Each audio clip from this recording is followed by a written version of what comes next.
Alors, bonjour à toutes et tous. Nous nous retrouvons une nouvelle fois avec la présentation d'un intervenant de l'association Les Rêves Grandioses. Aujourd'hui, je rencontre Sylvia, qui est thérapeute et qui partage avec nous toutes ses valeurs de partage, d'accompagnement, de soutien dans la bienveillance et surtout accessible à tous. Bonjour Sylvia. Bonjour Véro. Alors je te remets, voilà, je te remets avec nous. Et c'est plus facile, c'est plus visuel. Ouais, c'est plus simple, quoi. C'est plus Je trouve ça plus convivial aussi, ouais. Et donc, je vais t'inviter à te présenter en usant de ta voix suffisamment haut pour qu'on puisse t'entendre. Parce que là, Ok. voilà, Ok. ça reste. Ouais, y a pas de souci. Donc, en fait, je suis Sylvia. Je suis maintenant thérapeute depuis plusieurs années. C'est ma deuxième vie professionnelle, on va dire ça comme ça, hein. Avant ça, j'étais infirmière pendant 25 ans, donc en soins palliatifs, et la vie m'a amenée à prendre soin de l'autre différemment. Et donc aujourd'hui, je fais des accompagnements particulièrement au niveau quantique, donc ce que j'appelle moi des soins de libération quantique. Et j'utilise énormément l'astrologie et l'art en fait pour accompagner l'autre. Donc j'ai deux casquettes, on va dire ça comme ça, l'accompagnante et l'artiste. Et de toute façon, moi, j'aime me voir et voir les autres dans leur multidimension et leur multi-potentialité, en fait. Parce que je pense qu'on n'est pas, on n'a pas qu'une chose à faire sur Terre, on a plein de choses à faire sur Terre. Donc, c'est ma façon de me voir moi-même et de voir les autres. Voilà comment je pourrais me présenter aujourd'hui. Justement, le mot qui me venait, c'était multipotentiel. Parce que Ouais, ouais. tu as quand même, on va dire, pas mal de cartes dans ton jeu, Mm. dans toutes ces possibilités d'accompagnement et de soutien à l'autre. Et j'aimerais bien que tu nous parles un petit peu des divers secteurs qui t'animent et et pour lesquels tu interviens au niveau de l'association. Enfin, alors, je dis tu interviens. En fait, je ne sais pas à quel moment les gens verront cette vidéo, mais la programmation est faite après l'Assemblée générale. Donc, Tout on à fait. fera Tout à fait. des présentations plus précises après. Tout à fait. En fait, il y a plusieurs, à aujourd'hui, il y a plusieurs choses donc, qui m'animent profondément. Et c'est la compréhension de qui l'on est. Et pour moi, un des outils principaux qui m'a permis de comprendre divers axes en fait de qui je suis, c'est l'astrologie. Donc aujourd'hui, j'aimerais intervenir ou je vais intervenir au sein de l'association pour que l'on puisse comprendre que même l'astrologie est en pleine évolution, aujourd'hui, on a cette capacité d'englober diverses choses en fait dans l'astrologie. Donc moi, je suis partie de me former à l'astrologie humaniste, qui m'a donné des bonnes bases pour comprendre l'âme et la psyché en fait de la personne que j'ai en face de moi. Mais en bon sagittaire que je suis, il m'en faut toujours plus et toujours plus envie de donner du sens en fait aux choses. Et cet aspect en fait, c'est cette vision très multidimensionnelle que j'ai du monde dans lequel on vit, où j'ai eu envie d'y intégrer une autre strate et je suis tombée sur l'astrologie galactique qui m'a énormément parlé. En fait, du coup, c'est partir d'une connaissance planétaire, en fait, et la résonance des planètes avec nous pour l'amener à une strate supérieure, en fait, c'est le lien qu'on peut avoir avec certaines constellations qui va venir affiner, en fait, le relationnel que l'on a avec l'univers ou la matrice dans laquelle on s'est incarné. Et ça, pour moi, c'est hyper important. Et c'est la découverte de l'astrologie galactique, en fait, qui m'a permis aussi de me rendre compte que le thème natal était basé sur une référence archétypale et que sur les 9 planètes, en fait, que l'on utilise, 7 sont connectées à des archétypes masculins et 2 uniquement sont connectés à des archétypes féminins. C'est ça. Du coup, je me suis dit, en fait, on évolue dans l'utilisation peut-être de certains outils. On est accompagné avec ces outils et je dis que c'est OK, hein, on en est tous Oui, à des bien stades sûr. différents et c'est parfaitement OK. Mais avec ma sensibilité et avec là où j'en suis aujourd'hui, j'avais besoin d'apporter un équilibre en fait au thème natal et aux accompagnements astrologiques que je propose. Du coup, j'y ai intégré 5 astéroïdes et ces 5 astéroïdes, bien évidemment, sont en lien avec des archétypes féminins. Du coup, pour moi, ça vient rééquilibrer parce que au fil des années, hein, j'ai 53 ans aujourd'hui, je me suis rendu compte que ce qui était important pour moi, c'était trouver le point d'équilibre intérieur. Et du coup, on peut être dans des axes de déséquilibre, hein, on peut être dans l'excès ou l'inhibition, en fait, et c'est aussi ce que le thème astrologique vient nous faire voir. En fait, on est censé être au centre du thème et on a des axes, on a divers axes qui viennent nous dire, ah ben, là, tu auras peut-être une tendance à être dans l'excès, ou là, tu seras peut-être caché, en fait. Et entre ces 2 points, c'est comment je fais pour revenir dans mon équilibre. Et du coup, être dans cette quête, entre guillemets, après le Sagittaire est très comme ça, il est toujours dans des espèces de quêtes, hein, en sortant de l'idéalisme, hein. Mais Ouais. en tous les cas, ça s'apprend. C'est comprendre en fait le point d'équilibre. Pour moi, c'est essentiel. C'est Ouais. essentiel dans tout ce qu'on fait, dans tout ce qu'on est. Mais pour ça, il faut d'abord comprendre comment je peux être excessif ou pourquoi je m'inhibe en fait. Donc, c'est mettre du sens dans tout ça. Et l'astrologie, géniale, et y rajouter les astéroïdes, du coup, ça permet d'équilibrer l'énergie yin et yang, et c'est mieux comprendre comment je vais utiliser mon énergie yang, ses potentiels, ses parts de lumière et ses parts d'ombre, et comment je vais utiliser en fait mes archétypes peut-être féminins ou mon énergie féminine dans ses parts excessives et dans ses parts d'ombre. Et les deux combinés, c'est comment, en fait, au lieu de lutter une énergie contre l'autre et une prend le dessus, C'est ça. qui est une représentation, en fait, du monde dans lequel on vit, c'est comment je vais pouvoir unir les deux et pouvoir me retrouver, en fait, dans ce jeu d'équilibre, parce qu'on est tout le temps en mouvement, en fait, tout en restant dans mon centre. Et ça, l'astrologie, pour l'instant, est le seul outil qui m'a permis de comprendre comment je fonctionnais dans ces deux énergies, accepter que l'énergie, la polarité yang était ma polarité dominante. Je Ça connais. a été très compliqué pour moi parce que mes masques, en fait, ont toujours été très yin. Donc, mes masques d'enfance très yin, très introvertis, etc. Et très connectés, très dans la lune. Mais après, j'ai compris pourquoi. J'ai compris pourquoi, en fait, l'énergie yang me faisait autant peur et pourquoi je refusais, en fait, de l'incarner pleinement. À aujourd'hui, je suis très pacifiée par rapport à ça. Et en même temps, je n'inhibe plus, en fait, mon énergie yin, je ne la vis plus comme étant vulnérable C'est ou ça. une source d'abus, en fait. Effectivement, il y a eu des abus, etc.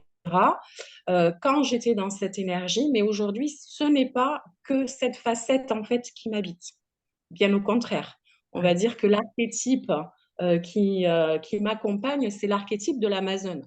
Donc, rien à voir, en fait, avec une énergie yin qui est soumise, en fait. Absolument pas. C'est ça. Mais Donc, c'est très intéressant. C'est hyper intéressant de le voir comme ça. Et puis ça me passionne parce que j'ai toujours envie de plus comprendre, de plus m'informer. Voilà. Donc, ça, c'est un axe très important pour moi. Et après, je fais aussi des accompagnements individuels, bien évidemment. Euh, Où pour moi, ce qui est très important, c'est la prise de conscience, c'est mettre du sens, en fait, sur les événements qui nous arrivent, en fait, ce que la vie nous propose. C'est voir quelle est l'émotion qui relie, en fait, ce qui est en train de se passer. Et après, c'est énergétiquement avoir la capacité de le transmuter. Oui, Du coup, c'est être en conscience, euh, en fait, cohérent et congruent par rapport au fait que quand on a fait une prise de conscience, les choses ne peuvent plus être comme avant. c'est ça. Donc, dans nos actions, on va être amené à faire les choses différemment. Et souvent, c'est là que ça coince. C'est là que c'est compliqué parce que le changement fait énormément peur. Et du coup, c'est peut-être, alors je ne sais pas trop comment je pourrais l'amener en fait dans l'association, mais en fait, je t'en avais déjà parlé, mais ce type d'accompagnement marche très bien au niveau de l'art. Oui, C'est-à-dire, c'est comment on peut modifier les choses avec l'art, en fait, pour l'amener dans la matière. Et du coup, il y a des choses qui se passent à l'intérieur de nous. Donc, c'est possible qu'à un moment donné, je propose ce type d'atelier, en fait, pour être en congruence et en cohérence avec qui l'on est vraiment et avec certaines prises de conscience par rapport à qui l'on est. Ça pourrait être intéressant. bien sûr, bien sûr. Et Après, l'art est un moyen d'expression de ce qu'on a, de ce qu'on a à l'intérieur et qui a besoin d'être exprimé autrement qu'avec des mots. tout à Enfin, fait. c'est comme ça, enfin, en tout cas, c'est comme ça que je perçois et que je le vis, moi. Mais c'est ce qui ne peut pas être exprimé avec les mots, peut être exprimé à travers l'art, à travers la peinture, à travers la musique, à travers n'importe Oui, quelle forme d'expression artistique. tout Et, à fait. et parce que là, il y a pas de, on n'est pas dans l'interprétation, on n'est pas dans le mental, on n'est pas dans, voilà. Donc c'est Du tout. On effectivement, est connecté à d'autres plans de communication. Et ça, alors le cheminement en conscience peut être plus compliqué, mais effectivement, l'art, en fait, est un vecteur qui qui soulage, du coup, notre mental. Il a plus cette responsabilité de nous sécuriser. En fait, hein, c'est autre chose qui va prendre le dessus. Ben, c'est notre conscience qui va prendre le dessus. Parce que quand on peint, quand on a l'habitude de peindre ou d'écrire, souvent on rentre en transe en fait. Il y a autre chose qui s'ouvre, il y a un autre canal de communication qui rentre en action. Et ça, je trouve ça, en fait, je trouve l'art magique et transmettre la magie dans le quotidien, c'est hyper important. bien sûr, En tous les cas pour moi, c'est que en fait, et aussi c'est qu'on comprenne qu'on est les créateurs de notre vie et que en fait tout ce qui vient nous limiter et nous bloquer, c'est des croyances quoi en fait. Hein, souvent. parce que fondamentalement, on est ouvert à tout, tout est possible dans notre vie. Et ça, j'en suis mais plus que convaincue et la vie est venu me le faire voir à maintes reprises. C'est ça qui est beau. Donc, ouais. Donc, il y a cet axe-là et qui est très dans l'astrologie et ce partage-là, l'art, bien évidemment. Et j'ai une autre cause qui me tient énormément à cœur, qui est l'autisme au féminin. L'autisme au féminin, en fait, moi, j'ai été diagnostiquée autiste Asperger il y a 2 ans, ouais, un peu plus de 2 ans. Et c'est venu chambouler ma vie. En fait, depuis toujours, je cherchais des réponses qui pourraient expliquer en fait certaines choses qui se passaient dans ma vie. Et j'avais beau, comme on dit entre guillemets, travailler sur soi. J'aime pas trop le terme parce que Ouais, pour moi c'est pas du travail. Hein. On travaille pas sur soi, on met juste du sens sur nos expériences. En fait, il y avait des comportements ou des difficultés dans ma vie euh, que je n'arrivais pas à comprendre en fait, qui étaient au-delà de moi. En fait, je n'arrivais pas à mettre du sens en fait sur ces expériences. Le diagnostic m'a permis de mettre du sens et je me suis rendu compte aussi que c'était un parcours du combattant pour se faire diagnostiquer tardivement. Euh, il y a très peu d'accompagnants qui sont spécialisés dans l'autisme au féminin, encore en France. Qu'on en est au stade embryonnaire en fait de comprendre l'autisme au féminin parce qu'il y a plein En fait, on est énormément dans l'adaptabilité et dans le mimétisme. Du coup, on se calque en fait sur des attentes sociétales Oui. alors qu'elles ne nous correspondent pas. Et ça, c'est vraiment une cause qui me tient énormément à cœur. C'est informer au maximum de personnes. C'est peut-être aider aussi des jeunes femmes ou des femmes matures en fait, hein, qui se posent encore des questions sur certains de leurs mal-être, qui n'arrivent pas à comprendre pourquoi elles vivent encore ça. Ça, j'adorerais le faire au sein de l'association parce que je pense que euh, c'est bien aussi en fait, l'association, pour ma part, est dans cette motivation, en fait, d'échange et partage du cœur. Et du coup, pour moi, c'est vraiment une invitation aussi à réduire euh, toute forme de stigmatisation qui peut encore y avoir par rapport à l'autisme Oui, et toute oui. forme d'handicap, c'est être dans cette capacité d'intégrer en fait toutes les personnes, peu importe en fait ce qu'elles traversent. En fait, en face, on a une âme, peu importe ce qu'elle traverse en fait. Et du coup, alléger les différences, être dans cette acceptation en fait de la différence. Et ça, pour moi, c'est primordial. Il y a Mm. une, il y a une question qui me vient parce que Oui, tu as nuancé, tu as parlé de l'autisme au féminin. oui, Et alors, enfin, pour moi, ça m'interpelle parce que pourquoi mm, il y a une nuance entre l'autisme féminin et l'autisme masculin.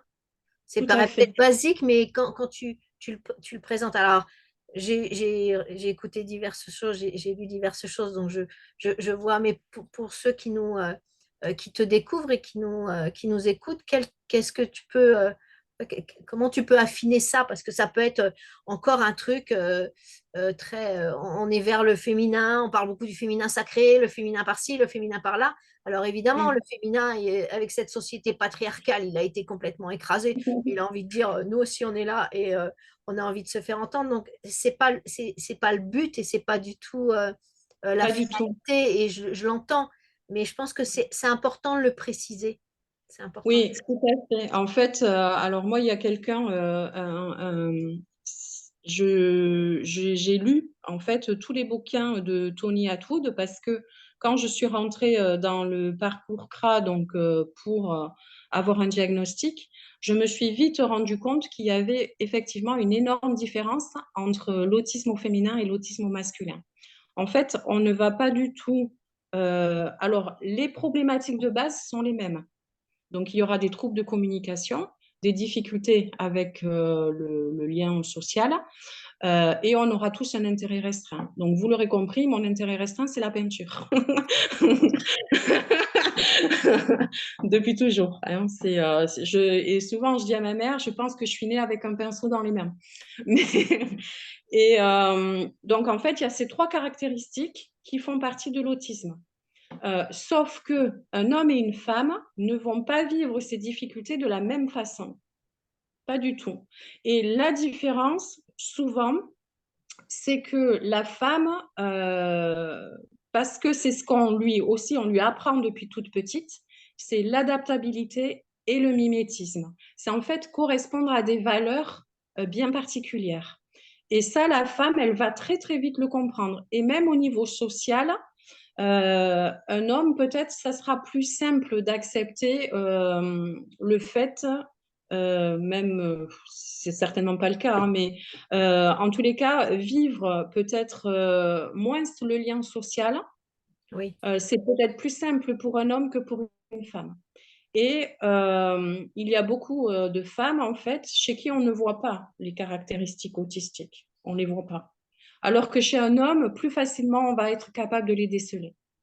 Et d'ailleurs, moi, quand j'ai eu mon diagnostic, les premières réponses, c'est mais n'importe quoi, tu n'es absolument pas autiste. Tu as une capacité de communiquer qui est juste, voilà, quoi, qui est normale. Enfin bref, non, non, non. pas du tout. Je suis incapable de lire en fait les émotions sur un visage. Euh, Émotionnellement, comme je dis, je suis dans des phases de neutralité quasiment permanentes.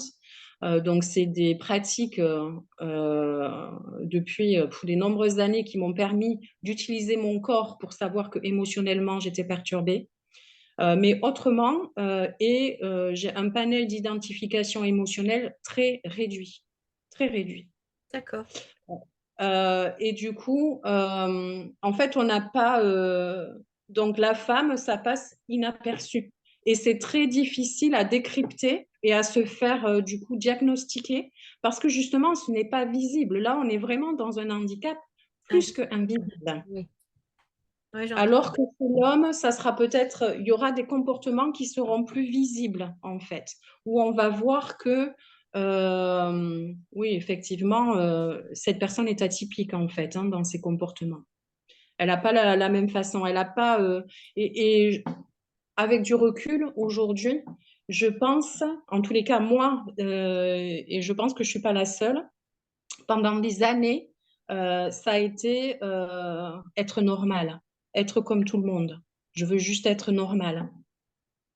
Oui, oui, Et je pense que beaucoup de femmes ressentent ça. Tu vois, oui. c'est je veux être normale, je veux être mariée, je veux vivre en couple sous le même toit, je veux avoir des enfants, il faut que je travaille. Tu vois ce que je veux dire? Oui, C'est c'est du, mais toutes les attentes c'est du sociales, en fait. conditionnement. Ouais, mais c'est du conditionnement, ça. Ouais, tout à fait. Mais c'est multiplié par 10 000, en fait, parce que,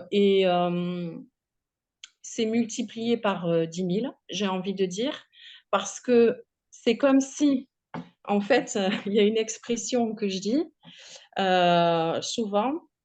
Alors oui, c'est un conditionnement, mais c'est ce qui va motiver, en fait, cette normalité, c'est ce qui va motiver, euh,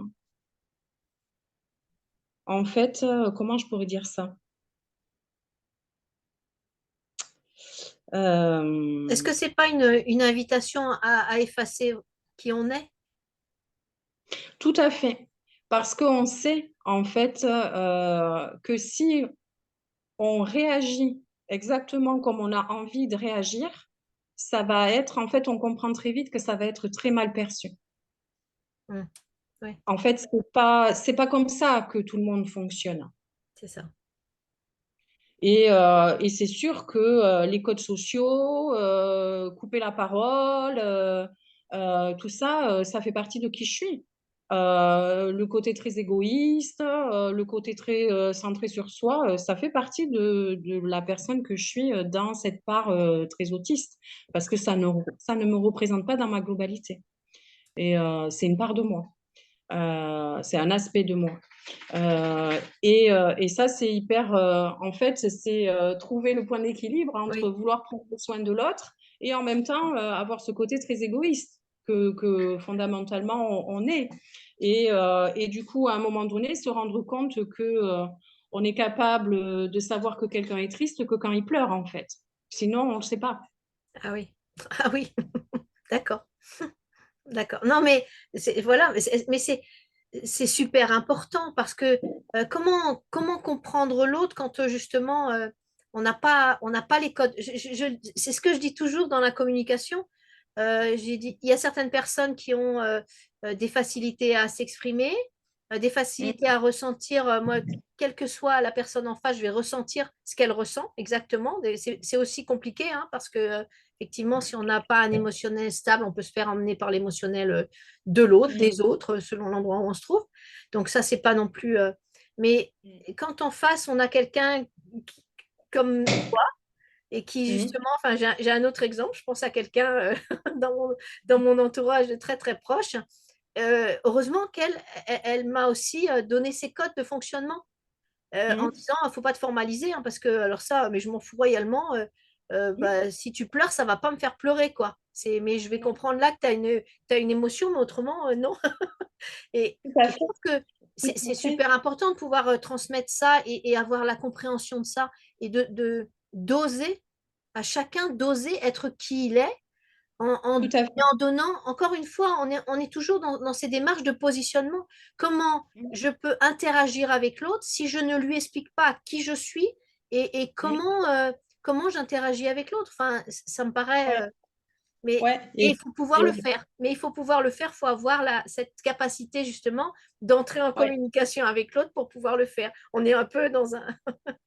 Tout à fait. Et du coup, moi, ce qui a été hyper intéressant, c'est que quand j'ai commencé ma vie d'infirmière ou même de thérapeute, ce qui était fantastique, c'est que je me disais, en fait, je comprends tellement bien le détachement qu'en fait, il peut se passer n'importe quoi devant moi. En fait, ça m'affecte jamais. Et je me dis, waouh, là, vraiment, c'est quelque chose que tu maîtrises, en fait, hein. Mais c'est absolument pas ça. Ah non, non, Pas du tout. Parce que comme je dis, en fait, on est des vrais bombes à retardement. c'est ça. Du coup, quelque chose qui va venir me toucher émotionnellement, parce que en fait, on n'est pas démuni d'émotions, loin de là. Oui, C'est cette divergence neurologique qui fait que l'information est délivrée différemment. Mais ça ne veut pas dire qu'on ne le ressent pas. oui, Sauf que moi, il y a des décalages énormes. Donc, quelque chose qui va venir me heurter émotionnellement, je vais peut-être le ressentir 3 semaines plus tard. d'accord. Et là, je vais avoir une remontée émotionnelle et je me dis, mais à quoi c'est rattaché ça? Des fois, j'arrive à l'identifier, des fois, pas du tout. Donc, il n'y a pas de... J'ai envie de dire, quand il y a une interaction qui pourrait déclencher chez l'autre quelque chose d'émotionnel, Ouais. tu ne le ressens pas dans le corps. Non, pas immédiatement. Il faut que je me pose avec moi-même après, et c'est pour ça que ça, j'ai appris à le faire. Et c'est quelque chose qui, je pense, est très important Oui, pour les personnes qui sont autistes, c'est apprendre tous les jours, en fait, en fin de journée, à se connecter à son corps pour savoir qu'est-ce qui se passe. Quelle est l'émotion, en fait? Comment je me sens? Qu'est-ce qui se passe vraiment avec moi-même? Et j'ai envie de dire, ça, c'est pas que pour les personnes autistes, ça non, devrait être non, pour tout oui, le c'est monde. ça, pour chacun de nous, ouais. Tout à fait. Et moi, je dis, et ça va peut-être paraître très égocentré, mais je m'en fous. Au En fond, fait, euh, pour moi, les personnes autistes viennent apprendre quelque chose de très important, en fait, aux non-divergents neurologiquement. C'est-à-dire le silence, être capable d'être avec soi-même, être capable du coup de se connecter à soi pour voir ce qui se passe, qu'on vit dans un monde hyper agité, alors que, enfin moi fondamentalement, je n'aime pas l'agitation. En fait, ça me fait peur. En gros, l'agitation, hein, les foules, même l'agitation, quelqu'un qui commence à s'agiter devant moi, je ne sais pas quoi faire, donc ça me déstabilise parce que je comprends pas ce qui se passe en fait. Donc toute cette agitation extérieure, ben moi je ne la comprends pas. Je comprends pas en fait. Euh, Alors que pour moi, les personnes autistes viennent faire voir qu'il y a une toute autre façon, peut-être beaucoup plus équilibrée de fonctionner. Moins de lumière agressive, moins de bruit, euh, plus d'intériorité, plus de être connecté en fait avec ce qui est essentiel pour moi, au-delà des masques et des conditionnements. ouais, c'est ça, c'est ça. Et ça, Bah, tu vois, je pense que le masculin a plus de facilité à le faire que le féminin. Et la différence, la clé, elle est là, je pense. C'est d'accord. que, tu vois, c'est les... Ouais, et alors que les difficultés sont les mêmes, hein. Mais Mais la clé, oui. ouais, J'avais envie de pardon. dire aussi, il y a quelque chose qui m'est venu à l'esprit, c'est que quand tu parlais de la différence, c'est on attend aussi moins du masculin d'être euh, expressif dans l'émotionnel que du féminin. Il y a Mm. cette attente-là, enfin, Tout à fait. C'est tout euh, à fait ça. et Tu donc vois. du coup, il y a moins de pression. Enfin, alors, espérons que toutes Oui. les choses évoluent dans l'équilibre aussi bien du masculin, du féminin. Et je crois que c'est là que je vais devoir Ok. on va devoir conclure parce que effectivement, après, on va dépasser les limites du temps de limite. Alors non, on ne dépasse pas les limites. Et Jamais. voilà. Et non, non, on dépasse pas les limites. Il y a la Vierge là. C'est ça. Alors que mon Gémeaux, il a envie de dire, on s'en fout, on a le temps. Non, non, mais on va éviter de. Donc, Ouais, ce que je vais faire, c'est que dans la barre de description de la vidéo sur YouTube, je vais mettre un lien sur ta page Facebook et Instagram tout à fait. pour ceux qui ont envie de te contacter. Et puis de toute façon, on va te retrouver régulièrement dans le programme de l'association et d'aller plus loin. Et je vais juste faire une petite parenthèse parce on en a pas parlé là, on l'a pas évoqué, mais tu avais évoqué le fait de peut-être faire une conférence avec une personne Mm. et au niveau de l'assaut. Et donc, on a le feu vert. Et donc, ça, c'est quelque chose qui va pouvoir se mettre en place. Et je suis super contente parce Ouais, que moi aussi. c'est effectivement un sujet enfin, moi, je n'avais pas vu ça du tout comme ça. Donc, c'est super intéressant. Et il y a effectivement beaucoup trop de clichés sur l'autisme. Et c'est important. Moi, j'aime pas les clichés. Donc, de faire sauter tout ça. Je te Merci. remercie pour les cas. Merci Sylvia de ce bon moment que nous avons passé ensemble. Moi, j'aime bien. Moi aussi. Et puis on se retrouve bientôt. Ouais, prends soin de toi. Et donc, et au revoir à tous. Et effectivement, nous aussi, on se retrouve bientôt pour une autre interaction avec un intervenant de l'association. Au revoir.